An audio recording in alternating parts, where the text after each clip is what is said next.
Okay. Yay. Alright, hello, and welcome to a very special 2/3 of a Stasis Pod episode. There's probably been some sort of scheduling snafu, hockey game, or natural disaster, and thus we are tossing in some... like if this was a Marvel comic book from the 70s, you'd be getting a Bill Mantlo, Sal Buscema issue here. Oh, Assistant Editors Week? Yes. A month, what was it? It was assistant editor. Well, that was the month when, I guess all of the editors were in San Diego for the convention, and I guess you couldn't, everything was done through the mail back then, so... It was an actual thing. I always thought it was just a joke. I mean, it was kind of a joke. Well, but also, it wasn't based upon a real thing. 100% a joke. Okay, that's true. Yeah, it's been a while since we made a backup in case we can't schedule a regular program edit. It's been... Was Meg the last thing we did? Boy, it was either the Meg or the Big Hit. Oh, I think we did the Big Hit second because that's one of my favorite movies. But yes, it's... Rob decided to watch a thing he never saw, and it's like, oh my god, we need to talk about it because... It is a timeless classic of cinema. It is, of course, 1973's Godzilla vs. Megalon. Which, it's amazing you'd never seen it, although it does kind of make sense since you're younger than me and in Canada. Yes. Like, growing up in the 80s and into the 90s, this, like, your Saturday morning creature features, this was like... the main column holding up the entire thing because it was on every other weekend somewhere. Because for some reason, like, the rights to Godzilla vs. Megalon were the easiest to get, or possibly like 3 or 4 different companies had it at the same time and would rent it out to TV stations, at least all over in the New York City area and probably all across the country. Well, I mean, I guess we know that it was also considered sort of cheap to license in, Wisconsin or Minnesota? Minnesota. Because it's also the subject of a famous episode of Mystery Science Theater, which I have also not seen. Yes. Oh, I thought you took the time to get it. I did, but apparently the version I have is really tiny, like postage stamp quality. It's very grainy. I deliberately did not watch it before this, so I didn't rip off any of the jokes, but I anticipate watching it afterwards. That's probably good. Yeah, it's good. Like... I've seen this movie possibly 100 times as a child growing up. So the fun of it is like giant rubber monsters beating each other up. At some point wore off because I'd seen it so many times until I saw the Mystery Science Theater 3000 episode. What did I? No, I didn't see it in the original airing, so I must have seen some other means. But it rekindled my love of the movie, and now going back to rewatch, it's like, oh, there's some racist jokes in there, right? Mr. Science Theater 3000 ain't perfect, and not everything ages well. Yeah. So, David, we all know, of course, that you are a major Godzilla enthusiast, a Godzilla aficionado. To the point that I finally broke down and broke quarantine and took a mask off to go see a movie because Godzilla vs. Kong was in a local theater, for one day only before Boss Baby went in there. Oh. So I saw it on the last day possible. It was okay. Which is about what I expected. Okay.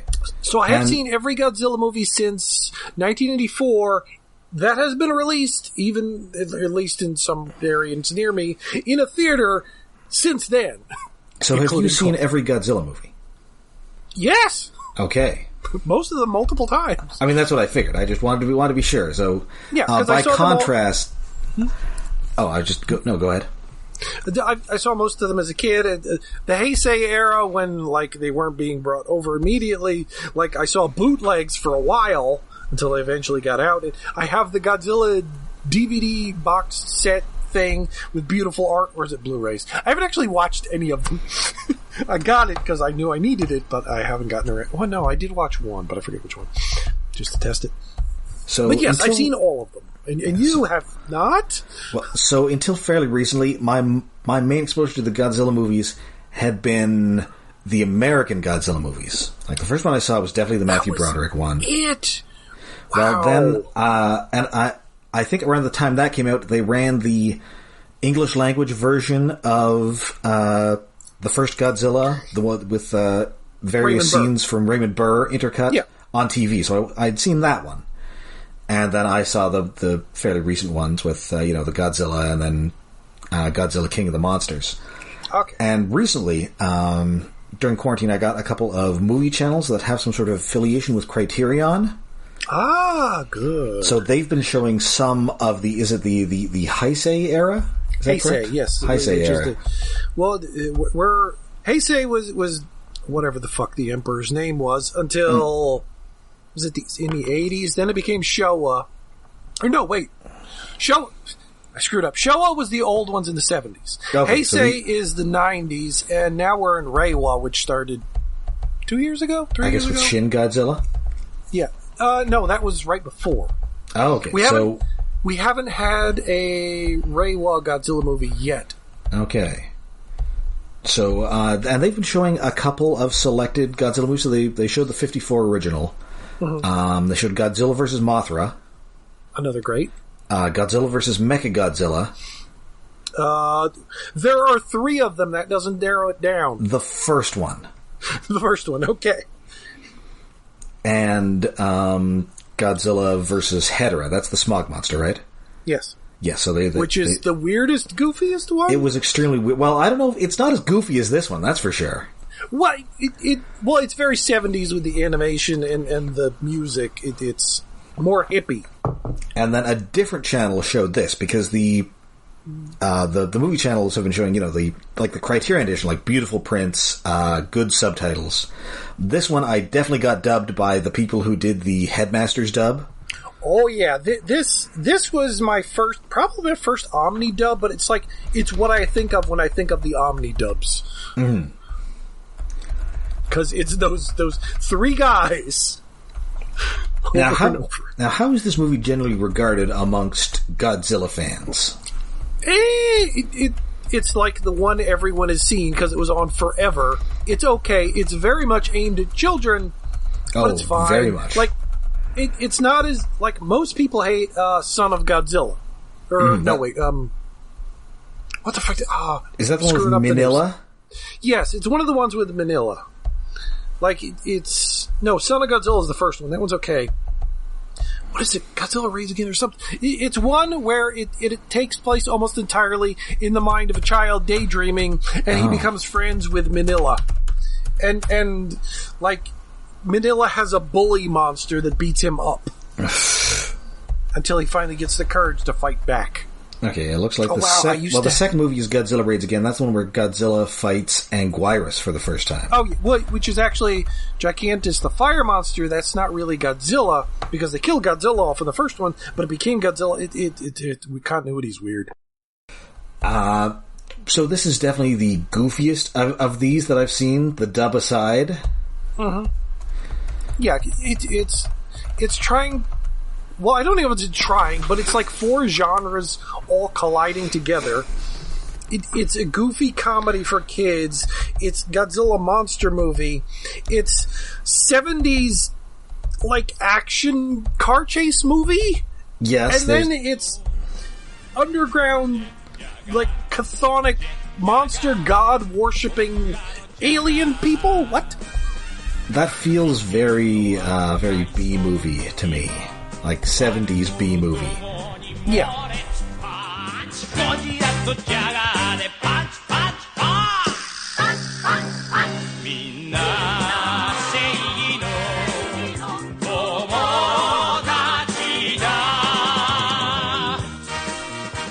Alright, so we start off with, there are nuclear tests going on. As is your way. And as always, that is bad. And I guess they're not testing these nukes on Monster Island, but they're just causing shockwaves that hit Monster Island. Yes, because you would think people would know. Hey, maybe don't send nukes at the island that already has monsters on it. Well, yeah, you definitely don't do that. But if you set off a nuke anywhere in the Pacific Ocean, they know, because movie logic. So this quickly takes out our brief cameos, apparently via stock footage of This movie has a lot of stock footage. And I assume you recognize it. I mostly do not recognize it. Yes. I could go into it to a degree. I forget exactly which movie it is. Is it Destroy All Monsters in the beginning? Maybe. But yeah, like half of the special effects footage in this movie is stock footage from other movies, including from Godzilla vs. Gigan from the year before. Oh, that's unfortunate. Yes. So we get brief cameos from Rodan and Anguirus. They just get plunged into the center of the earth. Never to be seen again until Anguirus shows back up in Godzilla vs. Mechagodzilla. Yes, and I think he actually is like fairly important to the plot in Godzilla vs. Mechagodzilla. Yeah, because he's the first one to fight Mechagodzilla. Anyway, this movie, not other Godzilla movies. I don't know if Rodan shows up again though. At least maybe not in this continuity. Not in this continuity. I think that's the last time we see him. Yeah, apparently he has a stock footage cameo in Terror of Mechagodzilla. Oh, okay. But I don't know if that's actually, technically, chronologically, his last appearance is Godzilla vs. Monster Zero, I think, or one of the Ghidorah movies takes place in 1999. Oh, okay, because this one definitely takes place in the 70s. Yes. So yeah, so we've got that, and then we see. It's Destroy All Monsters. I believe is this where we get to Seatopia? Yes, Seatopia. Which is this Atlantis-esque underground undersea civilization. Yeah, well, in the movie they call out Mu and Lemuria, which were in the Indian and Pacific Ocean. I forget which one was which are basically just Pacific Ocean Atlantis. Yes, and it is ruled by the only white guy in the movie. Well, there are some other background white people, or guys who just look kind of like they could be foreigners. Yeah, listen, I'm sorry, but no native son of Japan is nearly hairy enough to play this part. No, this guy is very much like middle American father looking dude. He's got the dad bod. This is Robert Dunham, who I guess was in a bunch of Japanese movies at this time. Oh yeah, cause he was over there like after the war, and then he just figured, I'll hang around and learn Japanese, and he just ended up in movies like a bunch. Yeah, he's also in the Green Slime. He's in Giant Space Monster Dagora. Oh yeah. That's apparently about a giant jellyfish. A giant jellyfish, although most of the movie is about a bank robbery. Is that at all connected with? With what? Oh, I'm just wondering if the bank robbery is connected with the giant jellyfish. No, not really. There's a bank robbery, and this giant jellyfish shows up. I think it eats gold or some shit. Oh. So it gets itself involved. But it's just this weird movie because there was an era in Japan where there was just a shitload of crime movies and bank robbery movies in the 70s, and it's like, okay, let's just put a monster in one of them. We're done. So I guess nuclear tests are also affecting their underground city or their underwater cities. So they live in the Hollow Earth somewhere. Yes, so yes. And these movies love the Hollow Earth. I guess that's because where you can actually put a monster without it messing stuff up and it being a secret. Yeah, although is this the only Godzilla movie with Hollow Earth? Maybe. That is shocking. Well, it's the only one with basically defined ones. Hollow Earth comes up a lot in Ultraman and other stuff, though. Well, put a pin in Ultraman, because we're coming back to that. Oh, yeah. Well, we did, Tsuburaya Productions, who makes Ultraman, led by Eiji Tsuburaya, the main special effects guy on Godzilla movies. Ah. So, yes. So, because this is a Godzilla movie, they are going to destroy civilization before they can destroy them with their giant beetle, Megalon. And he's got kind of this cool headdress with a little beetle head on it. Yeah, I'm not sure if he's a beetle. He looks a lot like a cockroach with a beetle head. I mean, he is sort of cockroachy, but I assume, the Japanese love beetles. And yeah, generally. Stag beetles. Is it really detailed wings and back shell, and this giant oversized goofy head. And drill arms. Yes, drill arms. Very important. Yes. Drill arms that work basically like a drill tank and are about as scientifically plausible. Well, yeah, because they're two halves of a drill. He puts his hands together, and somehow they spin around like a drill while attached to him. I will say, though, this Megalon suit is pretty cool. Oh, yeah, it's really nice and detailed. Because it's a movie quality. It's not like Ultraman Taro, which was running at the same time. The monster suits are a little bit cheaper because we got to make one every week. For Godzilla movie, you could put in a little bit more budget. Although this is apparently one thematic style. Yeah, apparently this is one of the cheaper Godzilla movies, I guess because they use so much stock footage. Oh, yeah, and Godzilla really doesn't show up for an hour into the movie.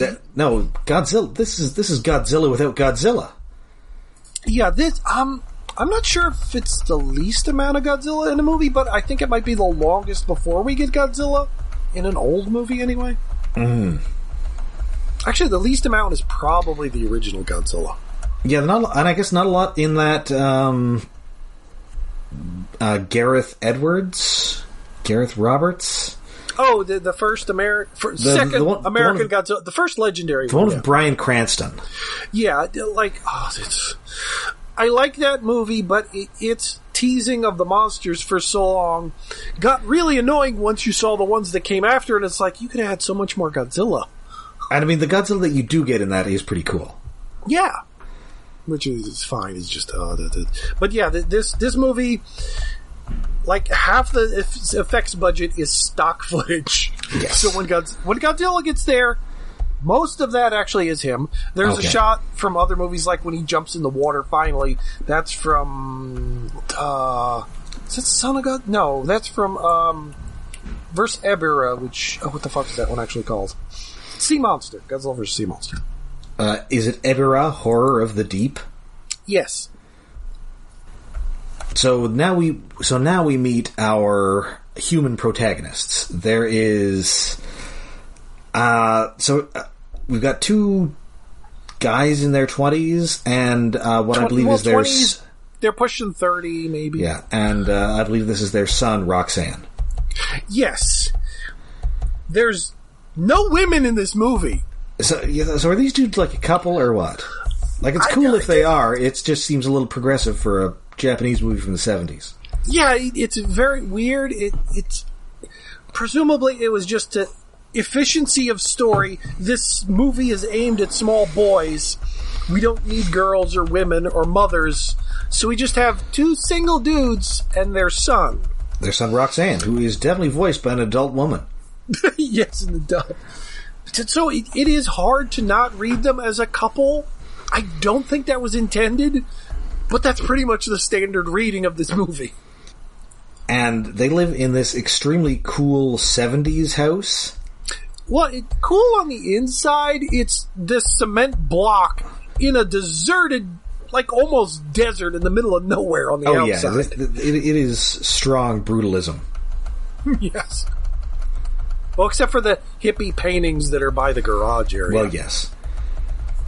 And also, Roxanne has like a fish boat of some sort. Yeah, that thing is so weird. Like, this is a spoiled child with this giant fish dolphin paddle boat thing. Well, I assume these guys invented it, because it turns out they're a couple of crazy inventors.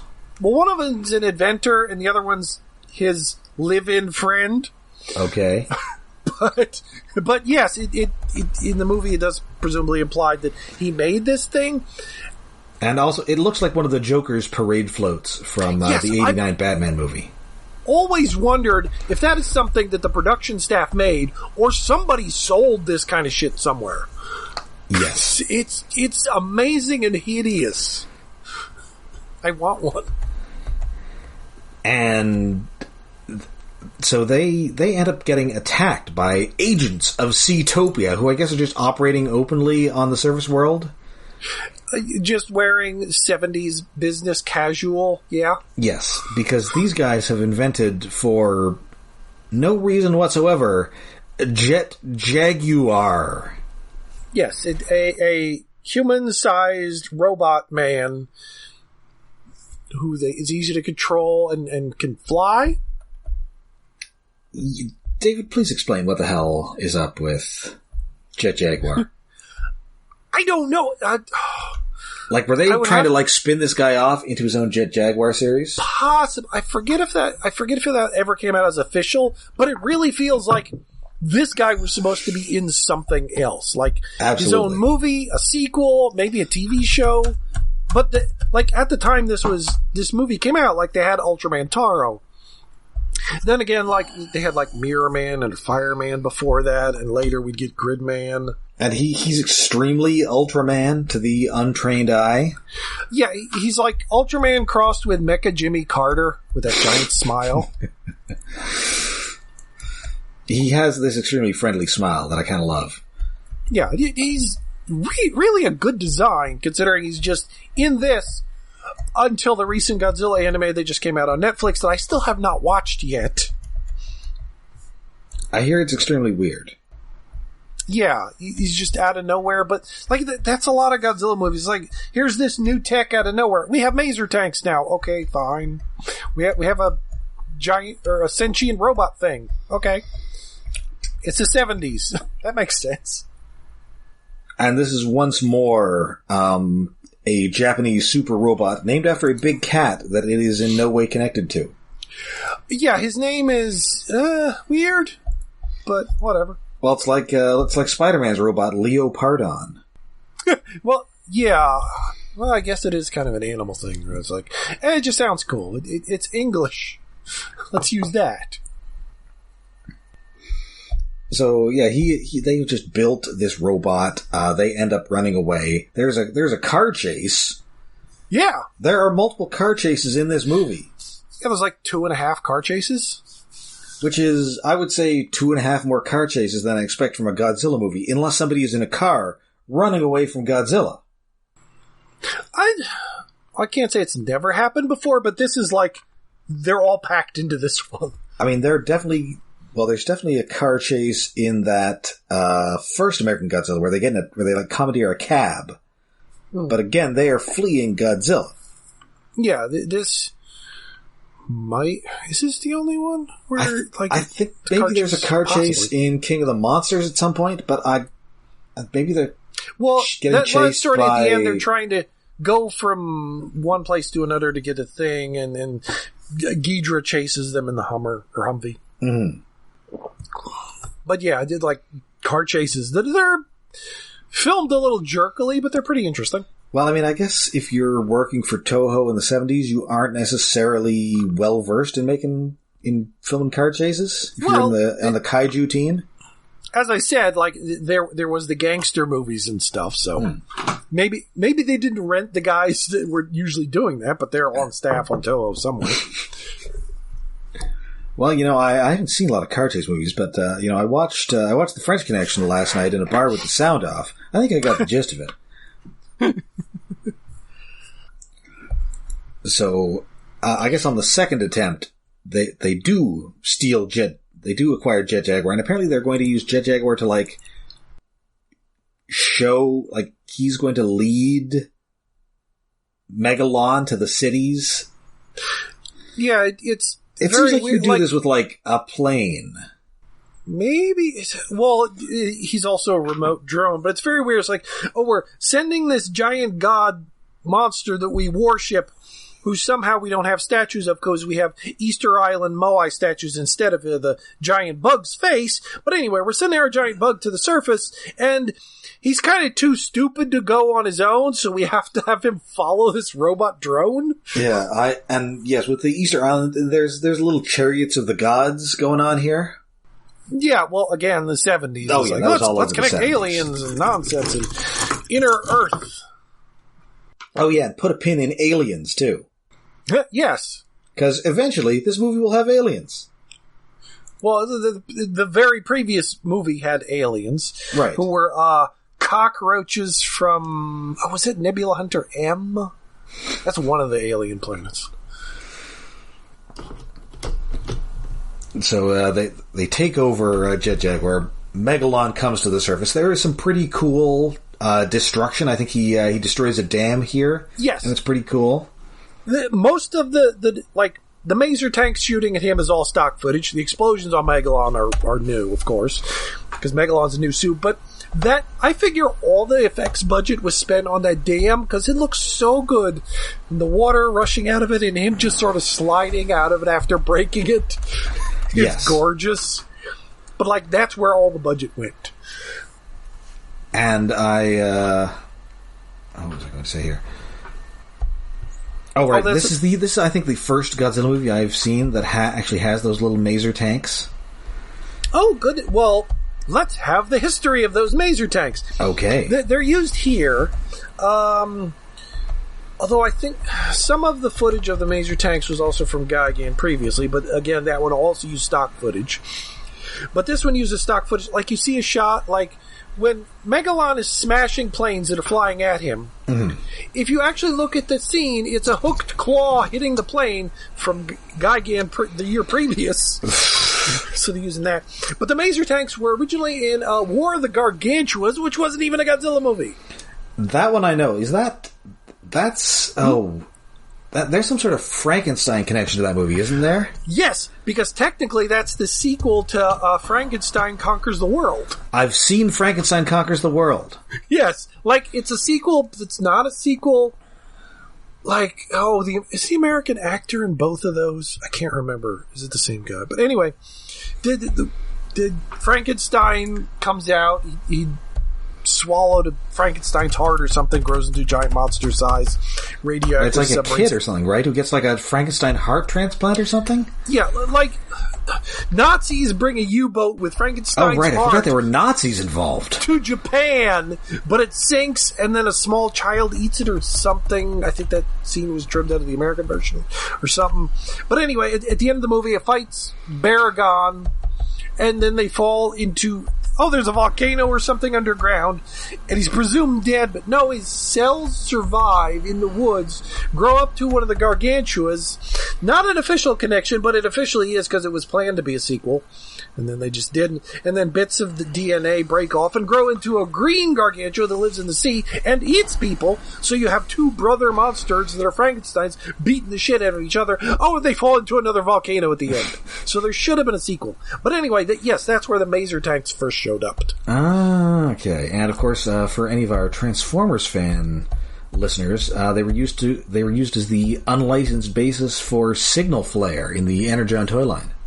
Yes. Which also featured a faux American Godzilla. In the form of Cruel-Lock, I believe.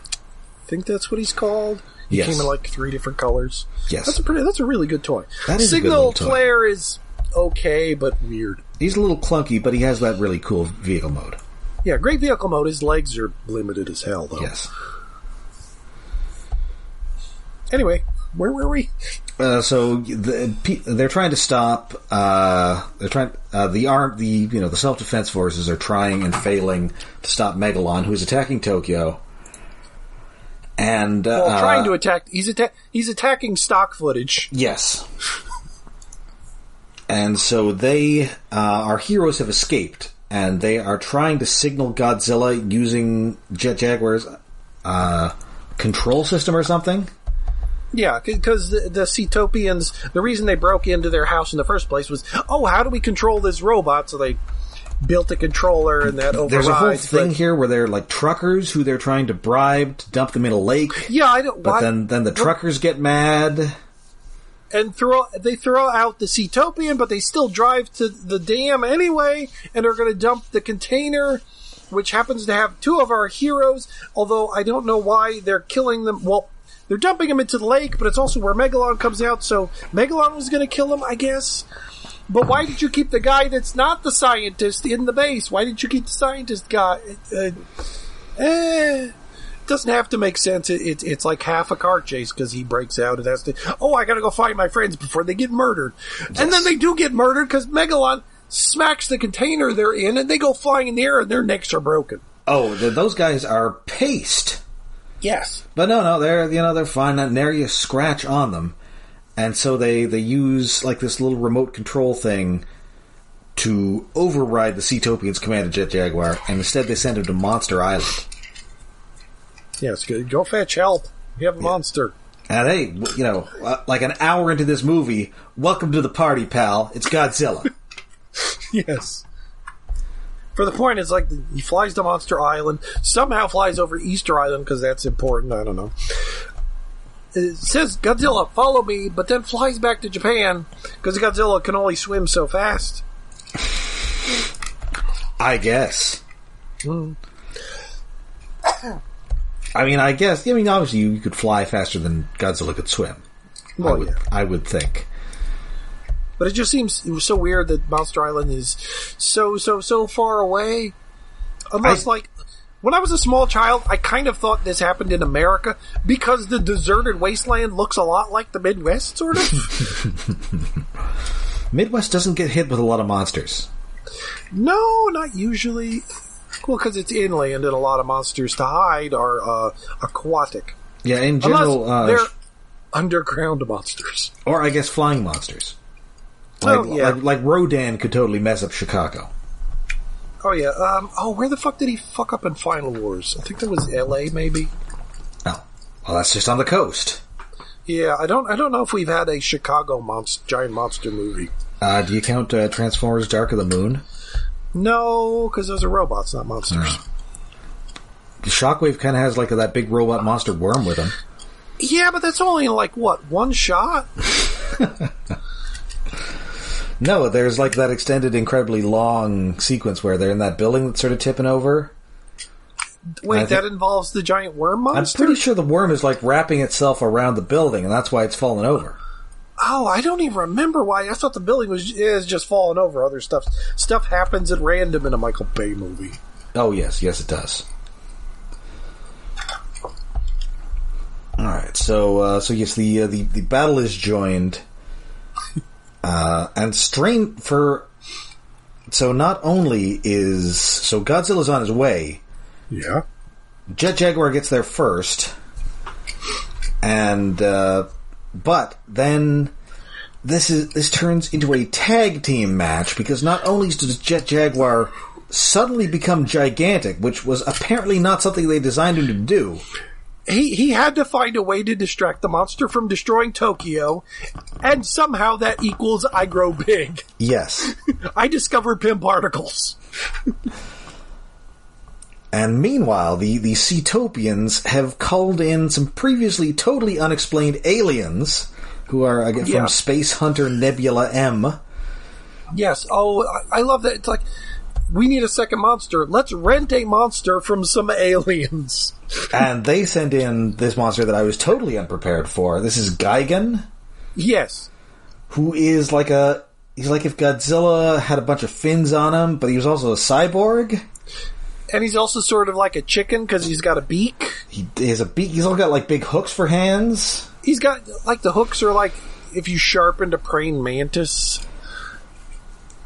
But yeah, he's a cyborg monstrosity who's gorgeous. And he has a giant buzzsaw down his chest. Oh yeah. Which I don't know how that works. Does it actually spin? Yes. Wow. Somehow he has a bone chainsaw in his chest. Well, he's a cyborg. Works. Yeah. I don't know. I mean, he might just have that flesh on him might just be cosmetic. So yeah, this turns into a huge tag team fight, and I mean it's an extremely goofy fight, but it's pretty amusing. Well, it's funny. It's great, and Megalon and Gigan are instantly bros. Oh, it's, I don't know if you've seen Step Brothers, but it's, Did we just become best friends? Yup. It's two creatures that have never met before, and suddenly they're on the same wavelength, because they're both idiots with claw hands. Yes. And it this isn't, I would say, a good movie, but these suit actors are clearly having a blast. Oh, yeah. They're just mucking about, doing all kinds of crazy stuff, pro wrestling stuff. It's great. Oh, and the burning ring of fire. Yes, they're they set a giant ring around Godzilla on fire. Uh-huh. Because Megalon shoots flaming meatballs from his face. Yes, I forgot to mention that he, in addition to the drill hands, he also just shoots, like... Yeah, but what are basically flaming meatballs? And lightning from his horn, which is stock footage King Ghidorah lightning. Yes. So I guess people would have been familiar enough with Gigan that they wouldn't have had to explain what the heck is up with Gigan. Again, yeah, he was in the movie the year previous, but that was his debut. Okay, and I guess I don't know if it would it have been released in America, because I guess this one got like a fairly wide release in America. It was like a big hit. I'm pretty sure Gigan came out. Okay, like around the same time. Let me look that up. I know it did come out at some point. I just okay. Don't know if it was before or after, because sometimes licensing is weird. It probably wasn't licensed by the same people, I would bet. No, I mean... Because licensing was weird back then. Apparently it... Or wait, maybe that was an Omnidub too. According to this, it didn't release a wide U.S. release until 1977. Oh. And it was titled Godzilla on Monster Island. Oh, well, I guess Monster Island is involved in the very beginning of that movie.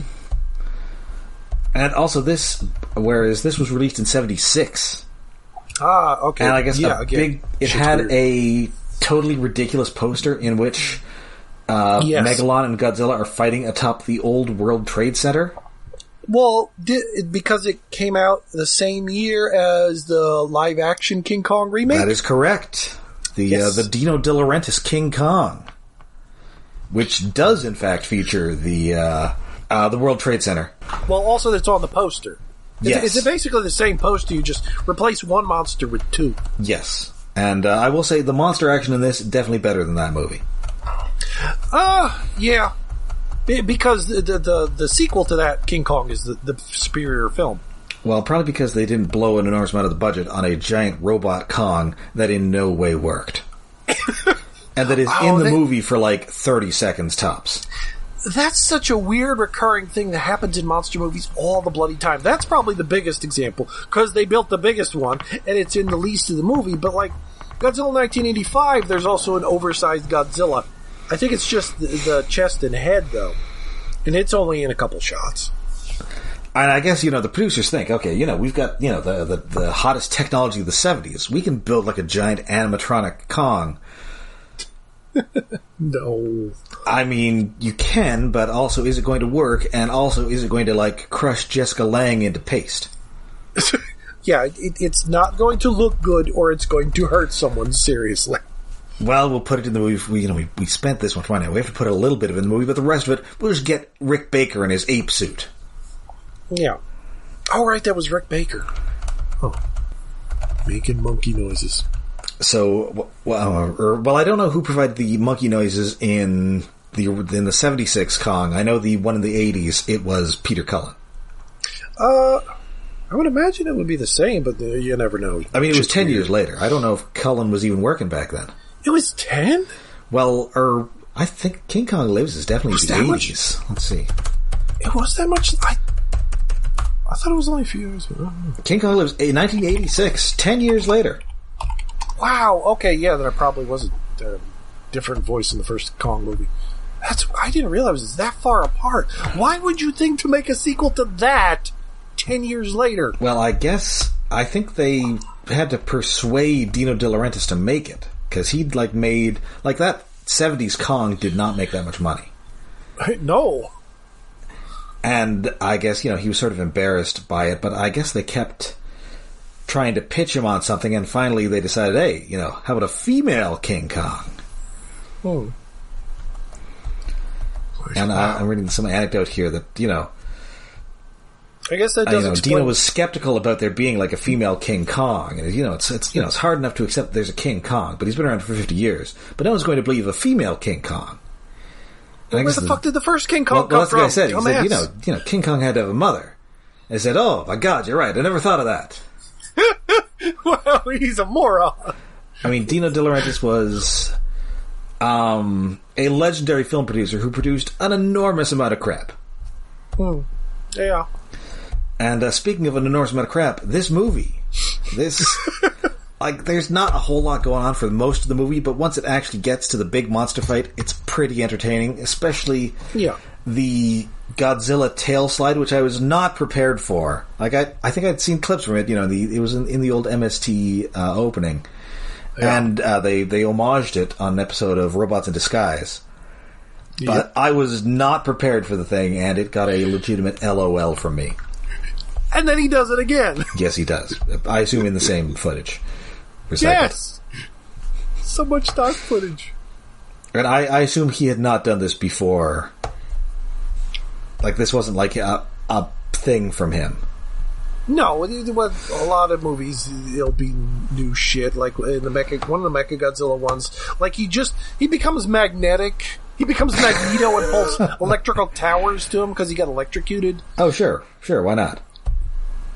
It's very weird, but yeah, it's not the most ridiculous thing he done. You've seen Smog Monster. You've seen the most ridiculous thing. Oh, that's right. Yes, where he's flying backwards by shooting fire out of his mouth and holding his tail. Yes. That's the silliest thing Godzilla has ever done. Yeah, so it does take way too long to get to Godzilla. The Godzilla fight is very over-the-top, silly wrestling fighting. Mm-hmm. And the story is the least related, kind of, other than a robot, to the rest of the story. Usually there's more interaction because there's monsters throughout the movie, and it's how the changes the characters' lives. But at least there's car chases before we get to the monsters. Yes. That's something. And so, in the end, like, Gigan just runs away. Yeah, he's like, fuck this shit, I'm out.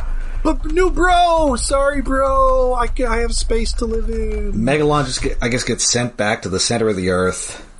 Yes, he's like, nope, if I can't go to space, I'm going back to the inner Earth.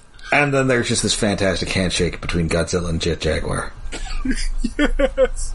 Well, you have to have the handshake as the power changes hands, like Optimus Prime to Rodimus. Oh, sure. It happens. So, yeah, Godzilla goes back to Monster Island. Jet Jaguar reverts to human size. Its sudden independence never explained. And it just goes home with these guys.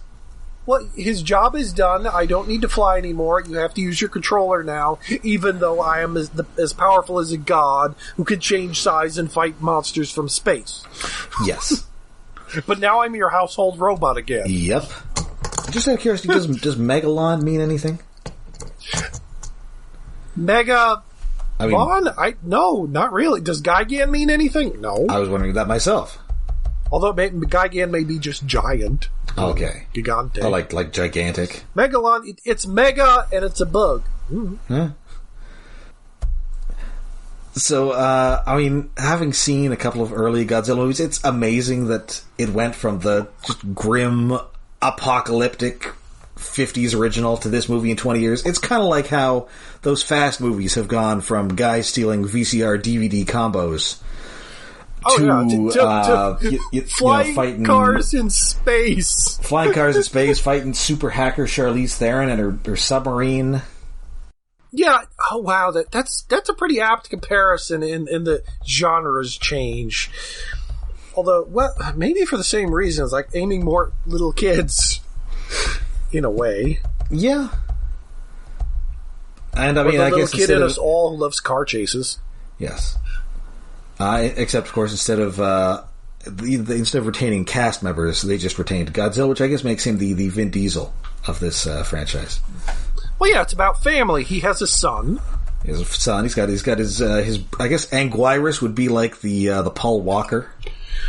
Yeah, I guess. Well, I guess at this point maybe or I guess King Kong would be sort of the Rock. Yeah, because he's coming in from the outside, and like Godzilla doesn't like him. And like a bunch of Godzilla's, like his former enemies become his allies. Yes, you have Rodan as the Starscream. I guess Rodan would kind of be like the Jason Statham. Yeah. And Mothra's Michelle Rodriguez. Oh, obviously Mothra's the Michelle Rodriguez. I was trying to think, well, there isn't a female Godzilla, but yes, obviously it's... I don't know, I guess at this point, what's her name? Charlize Theron is the Ghidorah? If she's consistently evil, yes. She's at least been evil for 2 movies in a row, which I think is more than anybody else has done. Yeah, that makes you a Ghidra. And her terrible white girl dreadlocks in that 8th movie do kind of look like the heads of King Ghidorah. Oh. Well, if she's also in the one movie that's set in the future where Han dies, that would make more sense. Sadly, well, I guess that's no longer now the future. That's now the past. We've caught up to that one. So now it's in the past, but not as past as it was actually set. So it's just like, I don't know, 2015 and everybody has flip phones. But does Han still die? Well, he did, but now he didn't.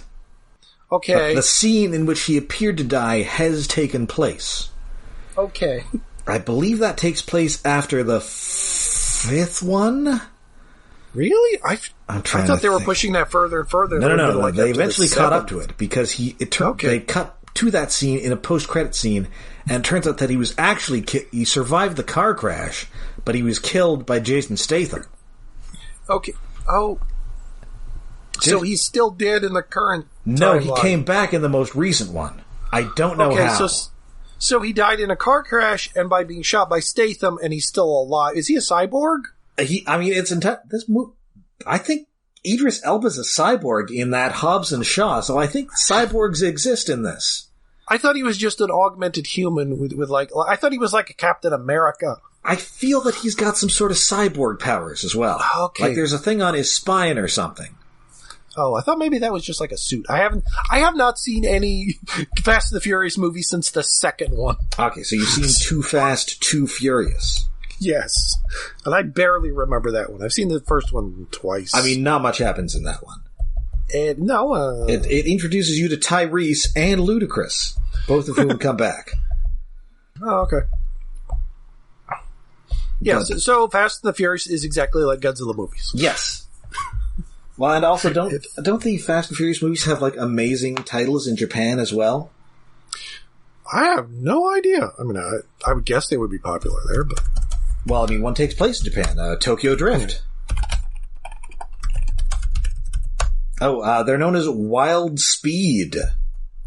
Oh, that's a good title. Wow, that's a really manga title.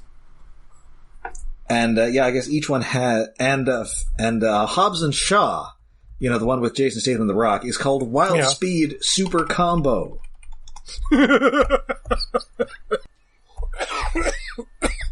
Oh, I would guess that's probably because there's probably like some old video game called Fast and Furious in Japan. Yeah, so it's Wild Speed X2, Wild Speed X3 Tokyo Drift, Wild Speed Max, Wild Speed Mega Max, Wild Speed Euro Mission, Wild Speed Sky Mission, Wild Speed Icebreak, and Wild Speed Super Combo. I don't know what the 9th one's called yet. It should be Space Mission. I don't know how much of it they're in space for. Well, we brought stuff over here. We called Godzilla on Monster Island, and he's there for 3 minutes. Apparently it is Wild Speed Jet Break. Jet Break? That's a Transformer, isn't it? It must be.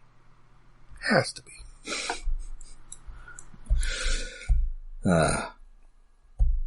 So yeah, this was an interesting detour into my in my Godzilla viewing. Is this the goofiest these 70s Godzilla movies get? No, that would be the one that's set in the mind of a child who makes friends with a Godzilla Jr. who fights a giant bully monster. But this one's close. So is Godzilla Jr. Is that the same thing as Manila? Okay, so this is Manila, who is... Okay, so I'm just curious as to which one that... So he first appears in Son of Godzilla. It appears he's also in Destroy All Monsters and All Monsters Attack. David, have I lost you there? Okay, I'm going to stick around.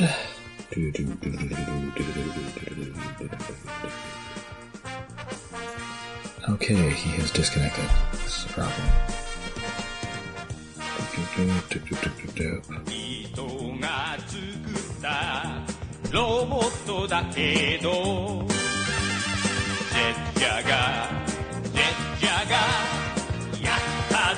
が行け行け平和を守るためみんなも驚く勇気を見せるゴジラとジャガーでパンチパンチパンチパンチパンチパンチ泣くな僕らも頑張ろう.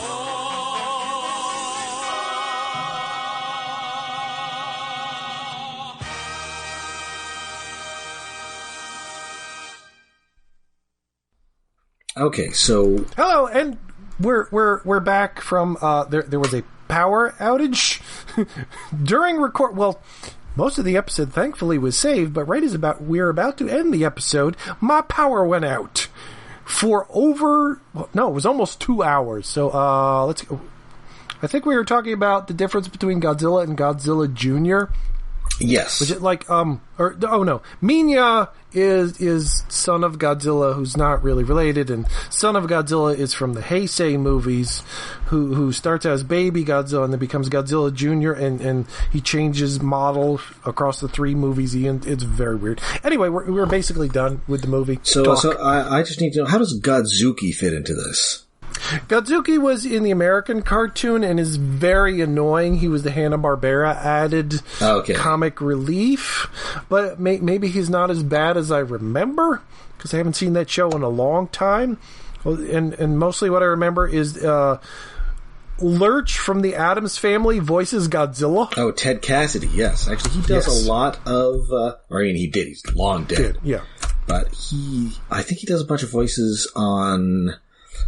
Oh, he was the narrator on The Incredible Hulk. Oh, neat.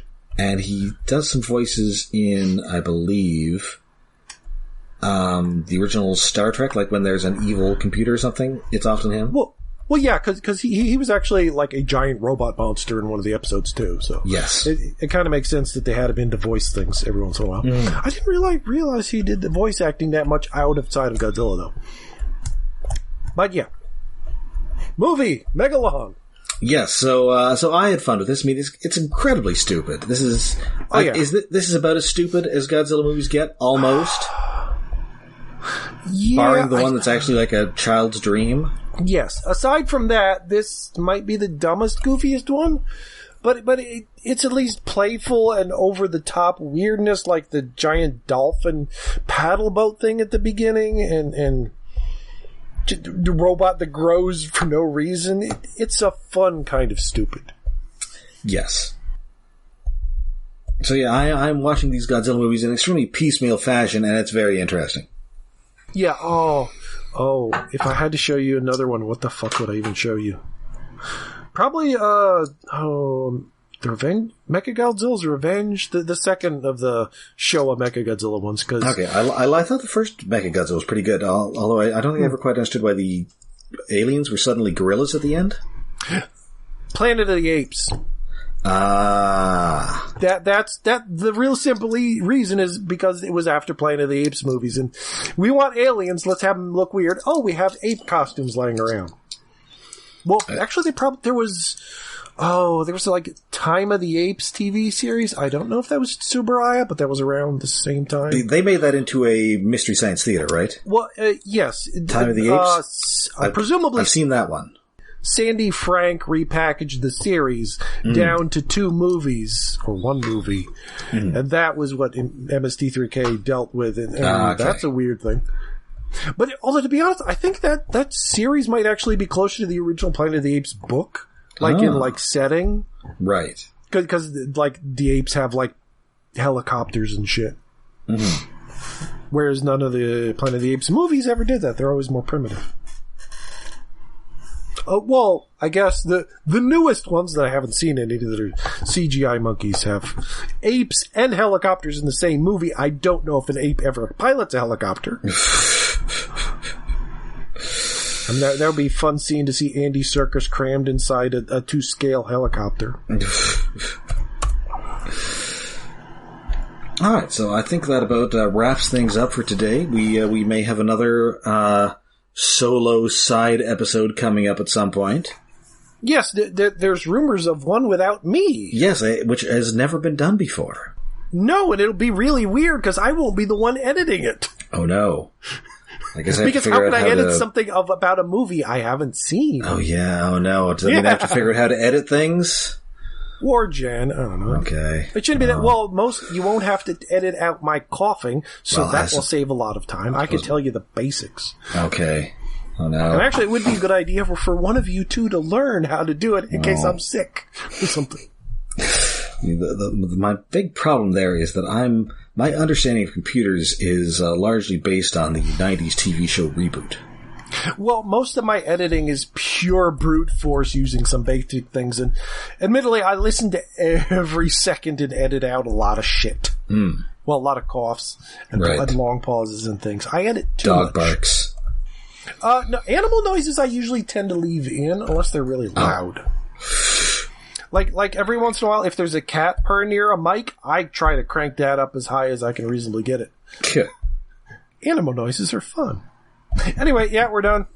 All right. Well, thank you. Thank you for listening, and good night. Good night, viewers! Go to the Patreon. We probably have something up. I don't know when this is going to come out, because this is a filler episode. That's right. Oh, and drop by our Discord for chatting and memes, and every Friday night watching some tokusatsu watch-along with Toei Spider-Man and some Sentai. Bye!